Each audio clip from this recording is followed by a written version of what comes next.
She thought it was just a blind date until the billionaire said, "You don't remember me, do you?" The engine coughed before starting, like always. Sarah turned the key one more time, her fingers frozen even inside her worn gloves, until the car finally accepted the invitation and came to life with a hoarse, tired rumble. The smell of hot pizza already filled the back seat. Oregano, melted cheese, baked dough, a scent that should bring comfort, but only reminded her how much time was left until dawn. Outside, Chicago slept beneath a thin layer of snow that reflected the orange glow of the streetlights. The cutting wind crept through the gaps in the door, and she adjusted the scarf around her neck, closing her eyes for a second before heading out. Another night, another delivery, another attempt to keep everything standing. The radio played softly, an old song she didn't know the name of, but that had already become part of these early mornings. Sarah talked to herself as she drove, a habit born from exhaustion and loneliness. Come on, just 3 more deliveries, then back home. Violet must be dreaming about that unicorn cartoon. Her reflection in the rearview mirror showed sunken eyes, but still steady ones.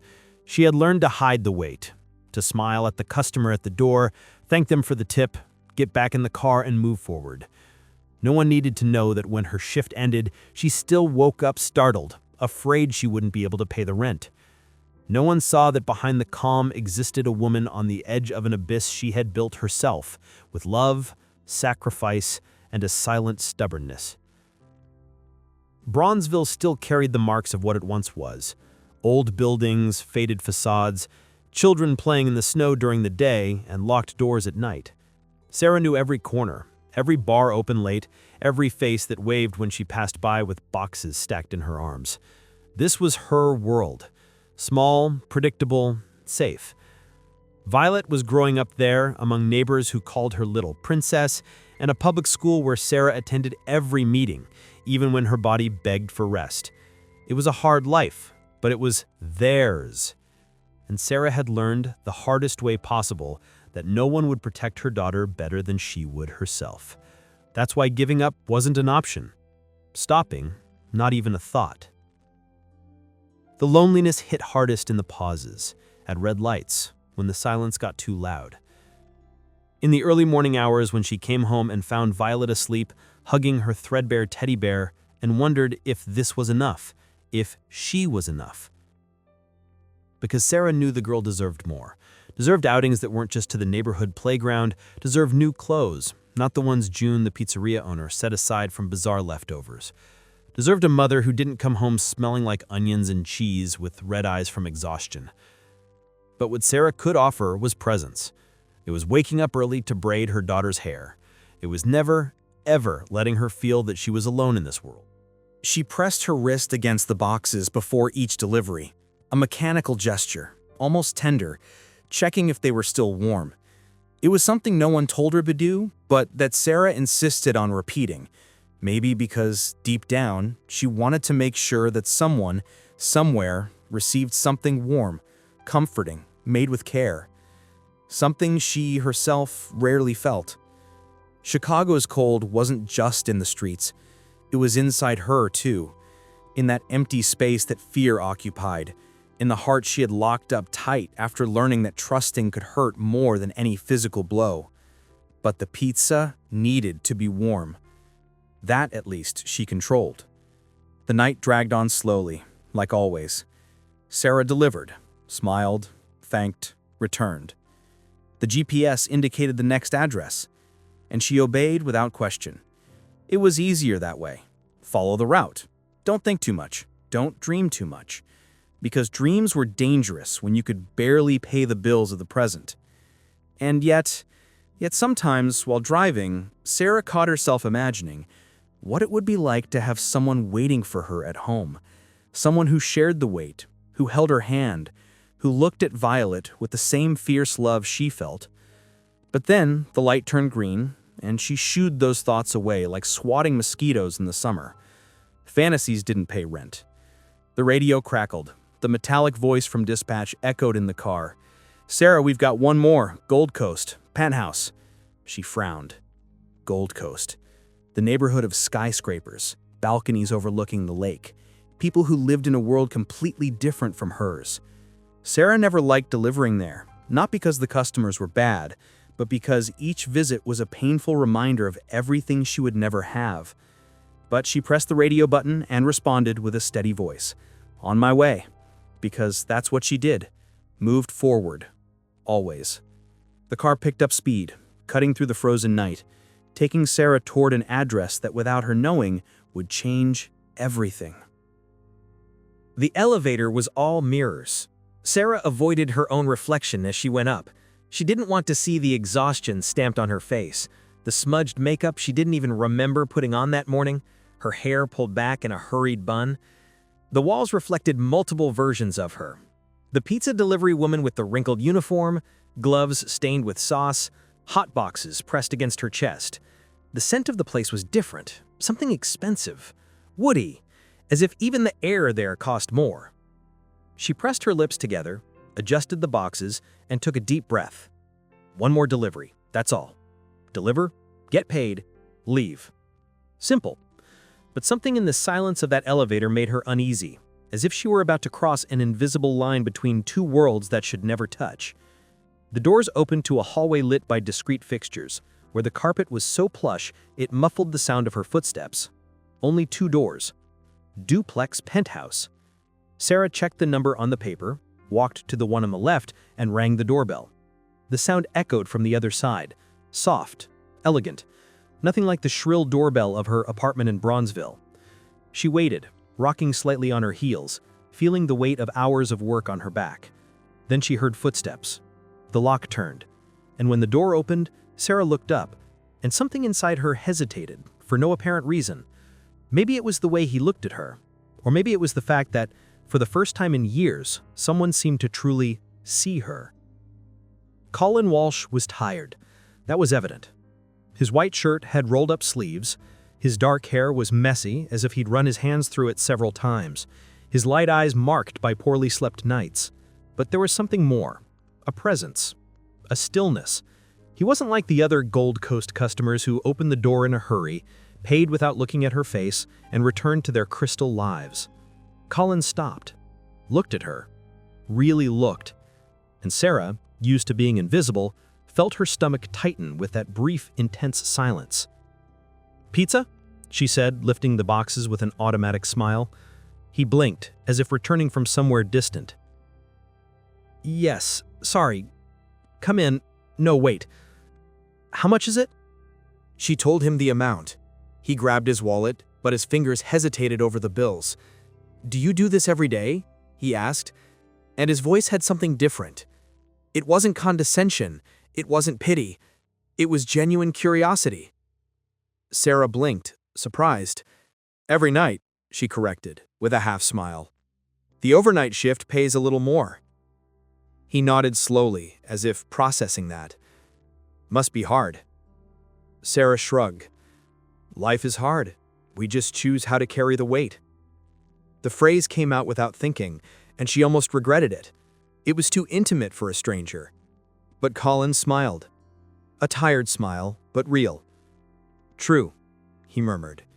And then he handed her the bills, with a tip far too generous. Sarah was going to refuse, but something in his gaze stopped her. Gratitude. Respect. Things she didn't see often. She thanked him, turned to leave, but his voice stopped her. "Wait." Sarah looked over her shoulder. Colin seemed to want to say something, but the words wouldn't come. He opened his mouth, closed it, and then just said, "Thank you. Really. You must have more deliveries. I won't take your time." Sarah nodded, but something in that "thank you" echoed differently. It had weight. It had loneliness. And as she walked back to the elevator, she felt his eyes on her back. Not in an invasive way, but like someone who had just seen something they didn't expect to find. She pressed the button, entered the elevator, and only when the doors closed did she allow her heart to beat a little faster. She didn't understand why. Didn't understand anything. But something had happened in that silent hallway. Colin stood at the door, holding the pizza boxes that were already cooling. He wasn't hungry. Hadn't been hungry for weeks. The deal he just closed was worth millions, but it brought no satisfaction. Just more meetings, more numbers, more empty nights in that enormous penthouse that echoed silence. And then she appeared. With the wrinkled uniform, the smell of oregano, tired but steady eyes, and said that phrase, "We just choose how to carry the weight," as if it were the simplest thing in the world. As if he, with all his fortune and power, didn't know how to do exactly that. Colin walked to the window, looked down, and saw her silhouette leaving the building, crossing the snow-covered sidewalk, getting into an old car that took a while to start. And he stood there, watching, until the taillights disappeared into the night. Something inside him awakened, something he thought had died along with the divorce, with the routine, with the life he built that didn't mean anything anymore. He returned to the living room, left the pizzas on the marble counter, picked up his phone. He didn't know her name, didn't know anything, but he knew the uniform, knew the pizzeria, and Colin Walsh hadn't gotten where he was without knowing how to find answers. He typed the pizzeria's number into Google, looked at the address, the rating, the photos. A modest place in Bronzeville, far, distant, from another world. But he couldn't stop thinking about her, about the way she carried that weight with dignity, about the quick smile that hid so much, about the way she treated him like a person, not like a customer. He turned off the phone, but the screen remained lit, illuminating his face in the dimness of the enormous empty room. Colin knew it was crazy, knew it didn't make sense, but for the first time in years, he felt something that wasn't boredom. He felt desire. Not the carnal, superficial kind, but the desire to know, to understand, to be close to someone who seemed to carry their own light, even in the middle of darkness. Sarah drove back to Bronzeville with a restless mind. She tried to focus on the next delivery, the schedule, the route, but his face kept coming back. The light, tired eyes, the way he asked about her work, as if he really cared. The excessive tip, the thank you full of something she couldn't name. Sarah shook her head, annoyed with herself. "Stop it," she muttered. "He's just another customer." But the voice inside her, the one she'd been suffocating for so long, whispered back, "But what if he's not?" Sarah gripped the steering wheel tighter, as if she could crush that thought. Because she couldn't afford to fantasize, couldn't afford to feel. But as the snow began to fall again, covering Chicago streets with a white, silent blanket, something inside her already knew. That delivery hadn't been ordinary. And the man from the penthouse, with his exhaustion and his loneliness, had left a mark she wouldn't be able to erase so easily. Destiny, after all, doesn't ask permission. It simply knocks at the door. June Miller had that way about her of someone who'd seen the world turn upside down more than once. She was at the pizzeria counter, organizing orders, when she called Sarah over with a wave of her hand. "I need to talk to you. Quick." The tone was serious, but not threatening. It was the tone of someone holding an uncomfortable secret and not quite sure how to let it out. Sarah frowned, dropped her backpack in the corner, and approached. The pizzeria was empty that mid-afternoon, only the smell of fresh dough and the hum of the oven in the background. June sighed, crossed her arms, and said, "We have a new investor." Sarah blinked, confused. "Investor? Here?" June nodded, and there was something in her eyes, a mix of concern and curiosity. "He bought 20% of the business, wants to have a meeting, today, and he specifically asked for you to be present." Sarah's stomach dropped. "Me? Why?" June shrugged, but her look said she had her suspicions. "I don't know, honey, but he was very clear. Said he wants to discuss operational improvements and that you, as one of the longest-standing delivery drivers, should participate." Sarah felt her heart race. Something about this didn't make sense. She was just a delivery driver. She didn't participate in meetings, didn't weigh in on investments. "When?" she asked, her voice coming out hoarser than intended. "In an hour. He's coming here." June touched her shoulder affectionately. "Relax. Maybe it's just a formality, but—" She hesitated. "Be prepared, okay? This guy, He's not ordinary. Sarah swallowed hard. Not ordinary. Of course not. And she already had a painful hunch about who he might be.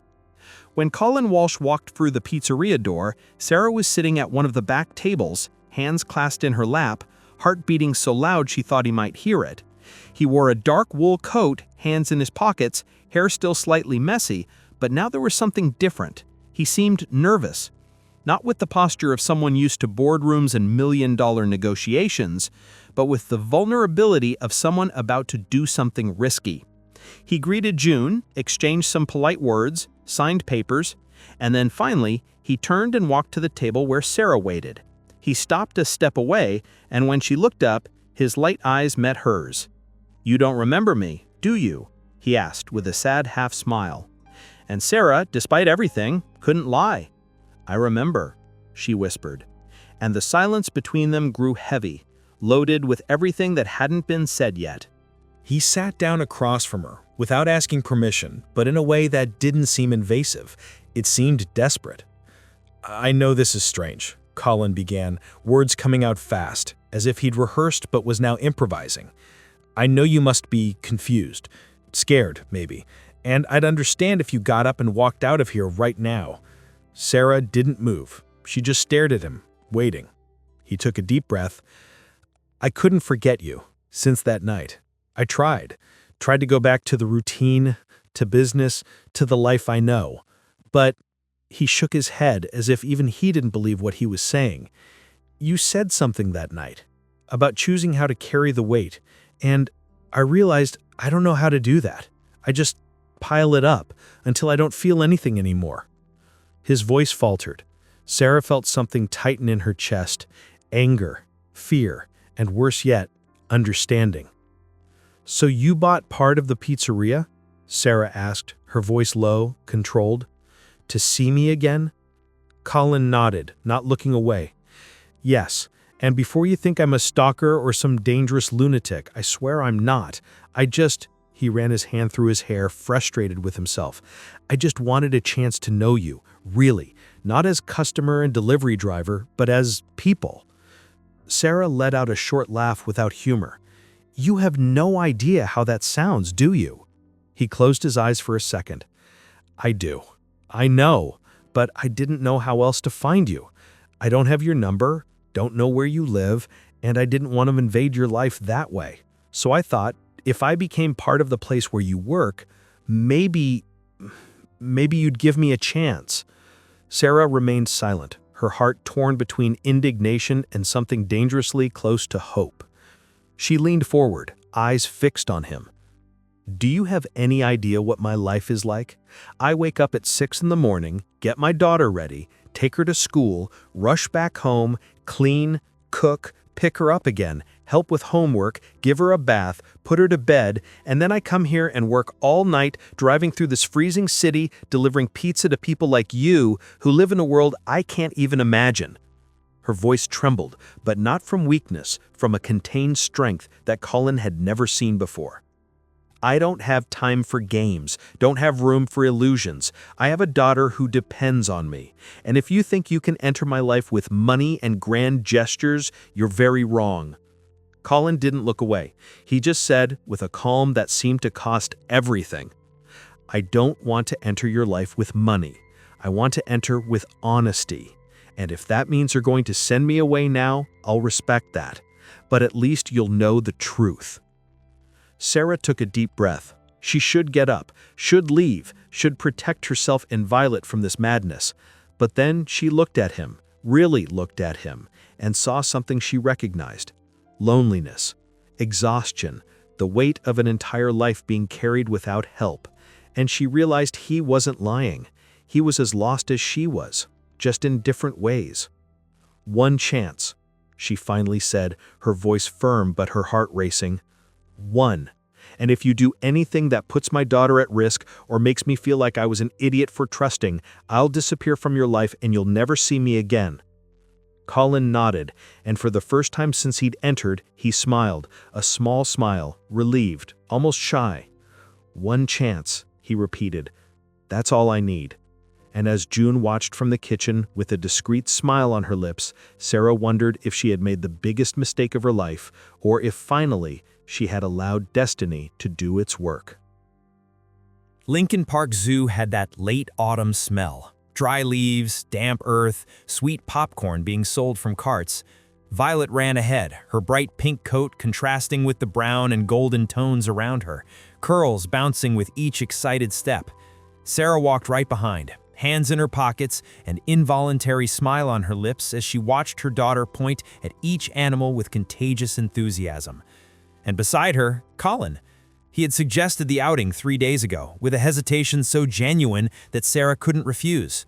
Just one day, he had said, no pressure, just time. And now here they were, the three of them, on a Saturday afternoon that seemed suspended between the real and the impossible. Sarah couldn't remember the last time she had done something like this, something that wasn't survival, but simply living. Violet stopped in front of the lion enclosure, eyes wide, small hand gripping the fence. "Look, Mommy, he's sleeping just like you on the couch after work." Sarah laughed, and Colin did too, a low laugh, but real. "Your job must be as tiring as a lion's," he commented, and Sarah rolled her eyes but couldn't hide the smile. "Worse, lions don't have to pay rent." Violet turned to them, frowning. "Who are you?" she asked Colin with that brutal honesty only children have. Sarah swallowed hard, but Colin crouched down to her height, hands resting on his knees. "I'm a friend of your mom's," he said simply. Violet studied his face for a long moment, then with all the seriousness in the world asked, "Are you the pizza man?" Colin blinked, confused.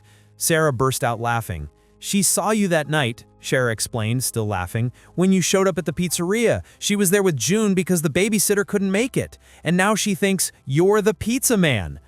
Colin looked back at Violet, and something in his chest tightened, in a good way, warm, as if something that had been frozen was finally beginning to thaw.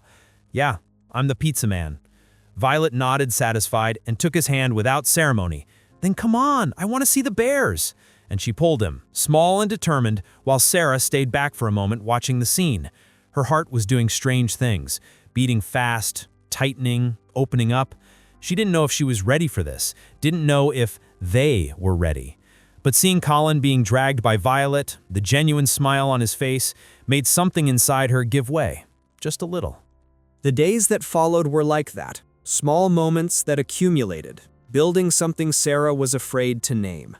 Colin showed up at the pizzeria, but not as an investor, as someone who just wanted to be close.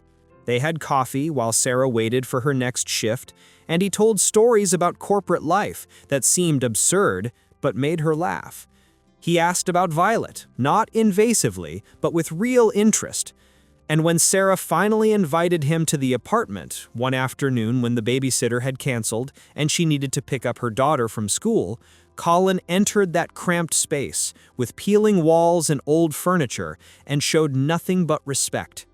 He sat on the floor with Violet, helped put together a princess puzzle, and listened to the girl talk nonstop about unicorns and rainbows. And Sarah, washing dishes in the tiny sink, watched through the window's reflection and thought, maybe this is real. But vulnerability was scary. Every time Colin got too close, every time he lightly touched her hand, every time he looked at Violet with that growing affection, Sarah felt the instinct to pull away, to build walls. Because she knew that letting someone in also meant giving that person the power to destroy everything. And she had been destroyed before, had trusted and been broken. So one night, after Violet fell asleep, Sarah and Colin were sitting on the old couch, sharing a cup of cheap tea, and she finally said, "I'm scared." He didn't ask of what, just waited.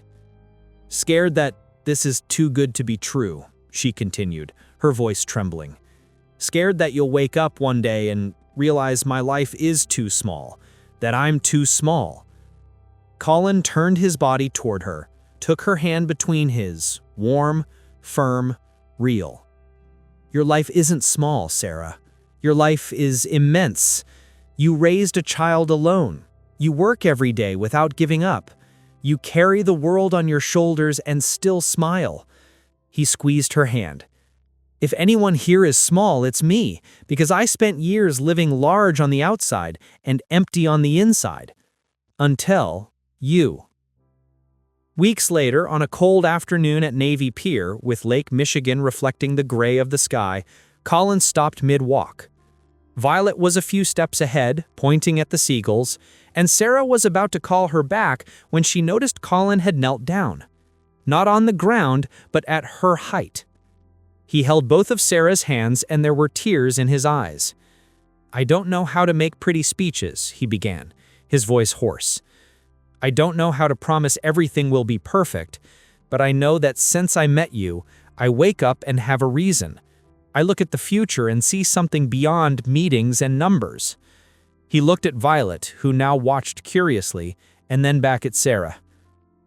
"I want to be part of this family, if you'll let me."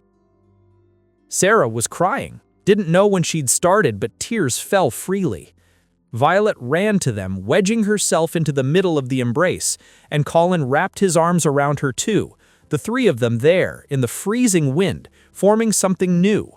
Fragile, but incredibly strong. And Sarah, for the first time in years, allowed herself to believe. To believe that maybe, just maybe, love could coexist with security, that she didn't have to choose between protecting her heart and opening it, that the pizza man had become something much bigger. He had become theirs. The envelope arrived on a Tuesday morning, left under the apartment door as if it were something casual, but there was nothing casual about it. Sarah saw it when she left to take Violet to school, the expensive cream-colored paper contrasting with the worn hallway carpet. She picked it up, turned it from one side to the other, and her stomach froze when she read the law firm's name printed in the upper corner. It wasn't for her, or at least not directly. It was addressed to Colin Walsh and interested parties. But her apartment address was there, written by hand in elegant, sharp handwriting. Sarah felt her hands tremble. Violet tugged at her tote sleeve. "Mommy, let's go. I'm going to be late." Sarah forced a smile, stuffed the envelope in her purse, and followed her daughter down the stairs. But the entire way to school, the weight of that paper seemed to burn through the fabric, like a silent threat she didn't yet have the courage to face. She only opened the envelope after leaving Violet safely, sitting in the old car, her hand shaking so much she tore part of the paper. Inside, legal documents, cold, technical, cruel words, investigation of parental suitability, inadequate environment for minors' development, negative influence, and the name signed at the end in firm black ink, Nina Langford, Colin's ex-wife. Sarah read once, twice, 3 times. The words began to blur, but the meaning was clear as ice. Nina was trying to prove that Sarah was an incapable mother, that Violet lived in improper conditions, that the relationship with Colin was putting the child at risk. Sarah felt bile rise in her throat. She dropped the papers on the passenger seat, rested her forehead on the steering wheel, and breathed, short, quick, trying not to panic, but the panic was already there, coiled in her chest like a poisonous snake. How dare she? How dare anyone question the love Sarah had for her daughter? She called Colin. He answered on the second ring, his voice worried before she even spoke. "Sarah? What happened?" She couldn't answer properly, just said, between contained sobs, "She came after me, after Violet. There's a lawsuit. Says that my home is—" Colin interrupted, his voice firm. "Where are you? I'm coming to you, now." Sarah gave him the location, hung up, and stayed there alone in the car parked in front of the school, feeling the world she'd fought so hard to build begin to crack. Because she knew that this was the price, that allowing Colin into her life also meant allowing his world in. And his world had a powerful ex-wife, with expensive lawyers and a desperate need to regain control. Sarah leaned her head against the seat, closed her eyes, and thought about giving up. It would be easier, safer. But then she thought of Colin's smile when he played with Violet, the way he looked at her as if she were the most valuable thing in the world, and something inside her refused to yield. Not like this. Not yet. Colin arrived 20 minutes later, parking the silver car next to hers, getting out with his coat open and his face marked by worry.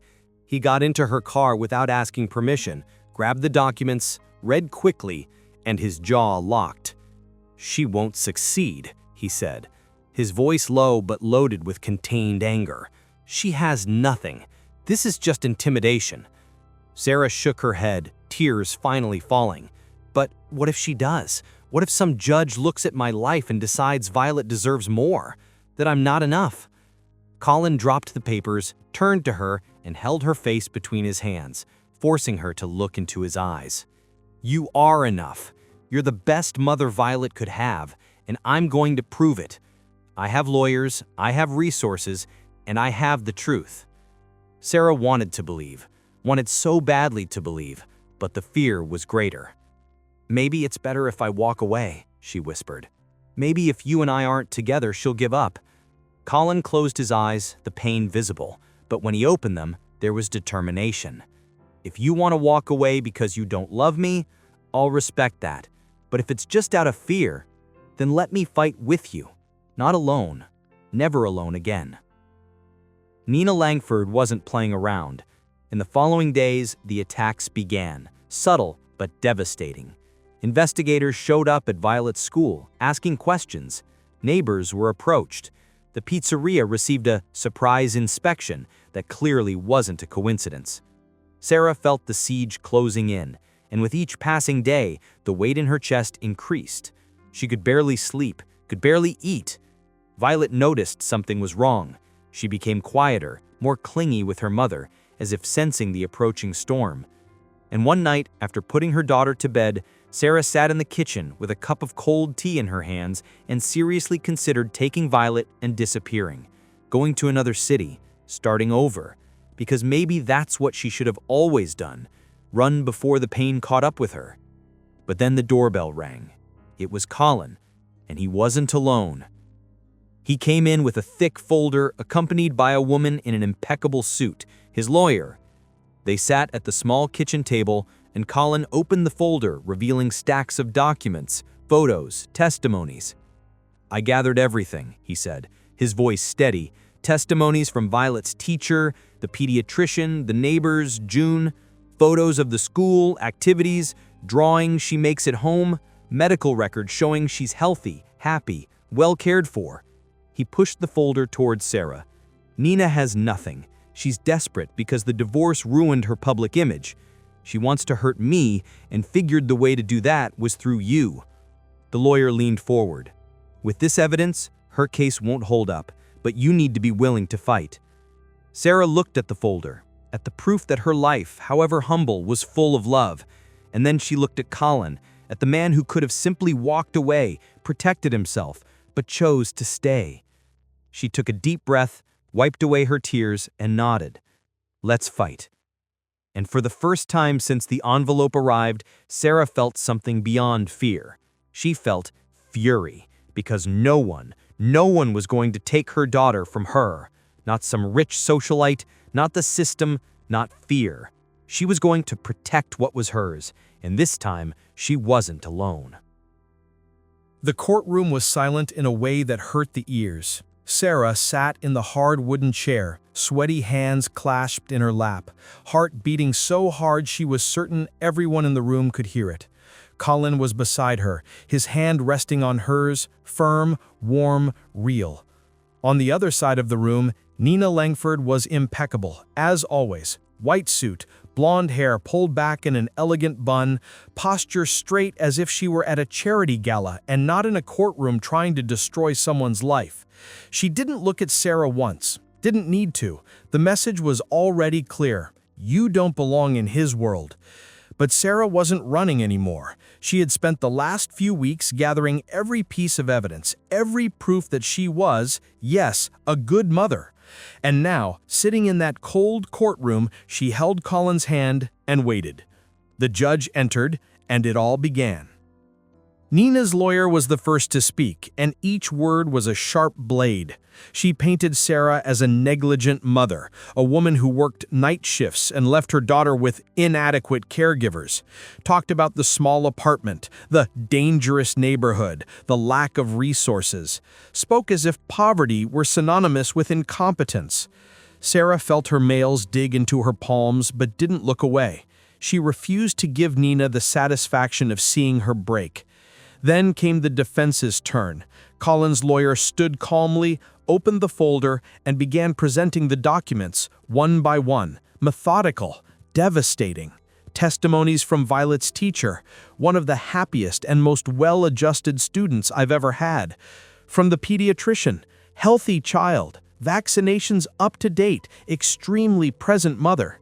From the neighbors, Sarah is an example, always taking care of her daughter, always kind. And then the lawyer pulled out photos. Violet smiling at school, Violet at the park with Sarah, Violet at the zoo with Colin. Each image was proof of love.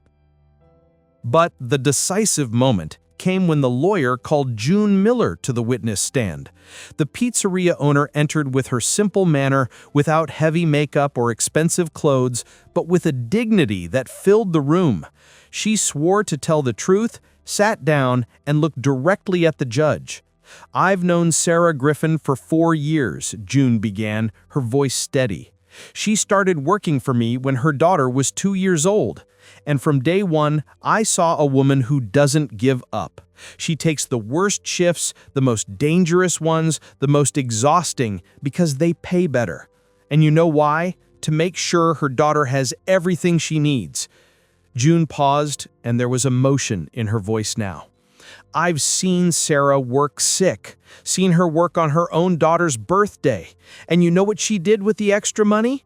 Bought books for Violet, paid for dance classes, made sure that girl had a childhood." June looked at Nina, and the disdain was clear. "If that's being a bad mother, then I don't know what being a good one is." Nina was pale. Her lawyer tried to argue, but the words sounded weak, desperate, because the truth was undeniable. Sarah loved Violet with every fiber of her being, and all Nina had was money, and money couldn't buy what really mattered. Then the judge called for a recess, and everyone stood. Sarah left the room, legs trembling, and Colin followed her to the hallway. "You were amazing," he said, but Sarah just shook her head. "I didn't do anything, just tried not to fall apart." He pulled her into a hug, and Sarah allowed herself to sink there, just for a moment, into the smell of his coat, the safety of those arms. "It's gonna be okay," he murmured. "I promise." Sarah wanted to believe, but her promise had always been to protect Violet at any cost, and if losing Colin was that cost, she was ready to pay it.